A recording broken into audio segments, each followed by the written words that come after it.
up, everyone? It's me, Stef the Alter Nerd, your nerdy alternative, and welcome to an episode of Alter Philosophy, where we use ethical theories and ideas to find out if our favourite characters from film and TV are really good or really bad.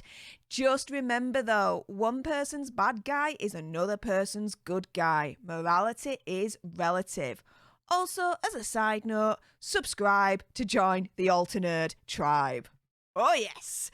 Getting down to it, we found out earlier on this year from Fandom Wire and Popcorn Planet that Charlie Cox will be returning as Daredevil in the upcoming Secret Invasion film.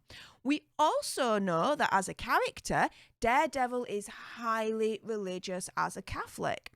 Now, in the 2011 miniseries Daredevil Reborn, it shows that after the events of Shadowland, Daredevil struggled to deal with the aftermath.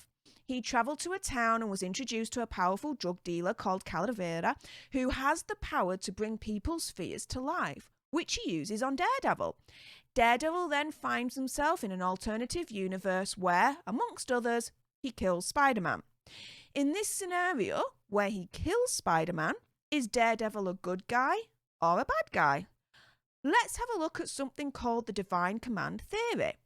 This is a deontological theory which derives from the Greek word deon, meaning duty. It states that regardless of the outcome or consequences, an action is good or bad according to a clear set of rules. It's also known as an absolutist theory, which means the same thing. Many philosophers advocated for divine command theory, one of which being a prominent Catholic saint called Augustine. Now, if you're asking me, what the hell, Steph, are you talking about with this divine command theory stuff, and what does Saint Augustine have to do with all this malarkey? Well, let's go drop some knowledge. Saint Augustine states that the aim of achieving what he calls the supreme good, in other words, deciding upon the right action to take, provides happiness, which is the right outcome, whatever that may be. He and Plato were very similar on this, where they believed that from morality you become a good person, what they would term as you obtaining a good soul. Where Augustine though differs is that in order to get a good soul, there was a higher purpose attached to this. You would have to live according to the commandments of God.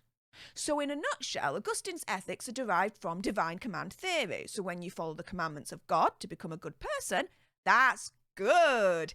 But disobeying the commandments of God, that's bad.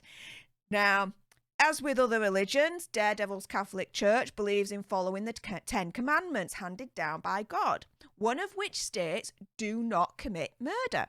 The Catholic Church expands on this further within a big, massive-ass book called the Catechism of the Catholic Church, which contains information on all the official teachings the Church has to say on all matters of faith and morality. So specifically for what we're talking about in this video, it states, Scripture specifies the prohibition contained in the 5th commandment, do not slay the innocent and the righteous.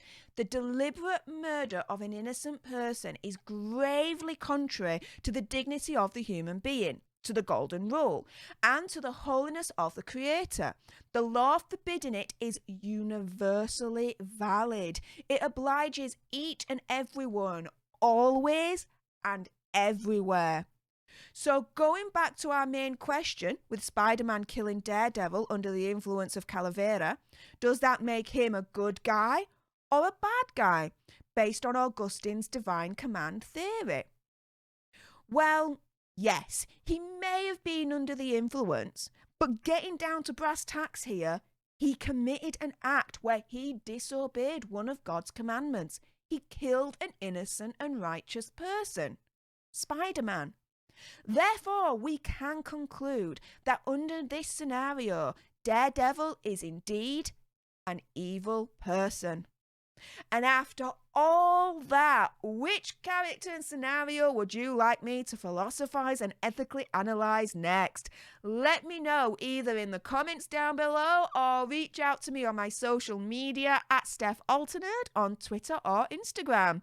Subscribe as ever to join the Alter Nerd tribe. Like, share, all that good stuff. And until the next time, you guys, laters.